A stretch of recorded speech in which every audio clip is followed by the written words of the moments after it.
British retail sales have risen above their pre-coronavirus levels in July, the first full month that shops selling non-essential goods were open since the country went into lockdown.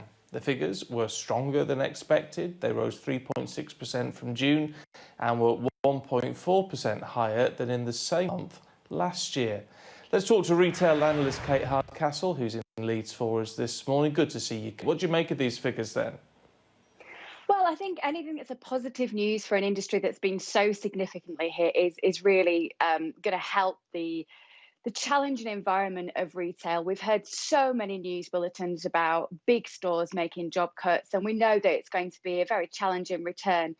But again, when we dig down into these detail, we know that it's mainly the food offering and the online shopping experience where we've been seeing the majority of the growth.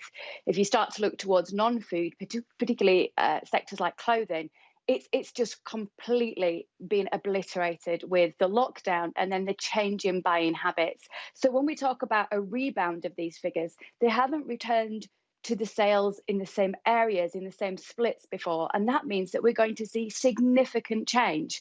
And that's why we're hearing from brands like Marks and Spencer's, like John Lewis, in terms of their plans of how they create a retail offer for the future. I was going to say, is this an indication then that we've talked about the future of the high streets for a very, very long time now, but is this actually dealing, just by the very necessity of how we've had to live, pretty much a fatal blow to a lot of high street stores?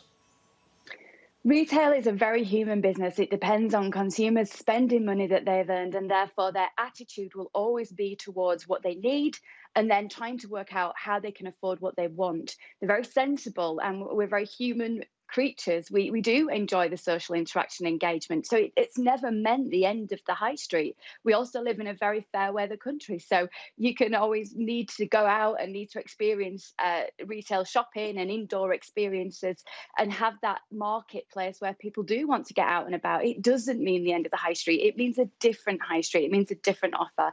And you're right, we've had the warning bells for a long time now. So, with 10 years of challenges and disruption in that marketplace and the growth of online, one would have hoped that a lot of retailers worth their salts and with the right people at the helm would actually start manoeuvring their business into the right areas sooner than perhaps a lot of these organisations have started to make the change. And when they've started to make the change, it's been incredibly drastic. So what we've got is we've had the challenge of the fact that the retail environment was very shaken up, was moving into different directions, the growth of online, the changing in consumer habits, the big rise in competition. We've then had the whole lockdown period, in which case we had no non-essential stores open anyway. It was only the food stores that were open in the main, which meant that it drove a lot more people online. And now as we return into retail, this challenge that stores don't look and feel like the same stores we were entering before lockdown. A lot of safety measures, very hygienic, almost sterile environment, and that's not entertained a lot of shoppers back too. So we're going to keep on hearing this ongoing situation where I think we do have retail sales returning to something like a normal level, but in completely different areas and shopping in a very different way, which means those changes are still going to be afoot. It's very difficult then, isn't it? Because you look at these sort of the headline figures here and it looks very good, but as you mentioned, we're looking at an awful lot of redundancies at the moment, a lot announced in the last week, but also add into that mix the sort of smaller shops, the independent chains, which are a whole different breed that are struggling. So despite the decent headline figures, this is still a pretty grim picture.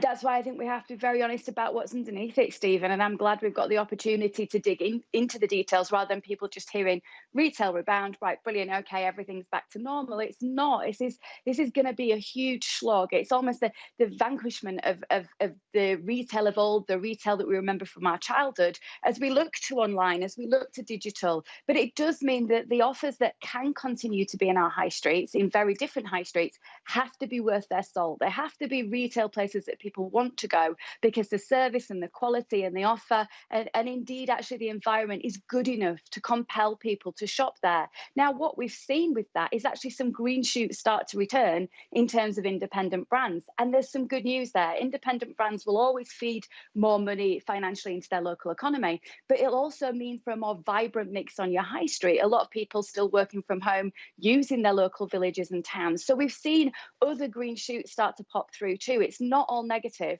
But to be realistic about it, I just genuinely think that if you run a retail business and you don't understand that actually there is going to be a need to split your channel or to an online offer, but that if you have traditional bricks and mortar stores, they have to be worth more than just a door opening and a traditional retailing environment of buy and sell, then you're probably not reading the picture that's ahead of you very clearly and need to rethink that.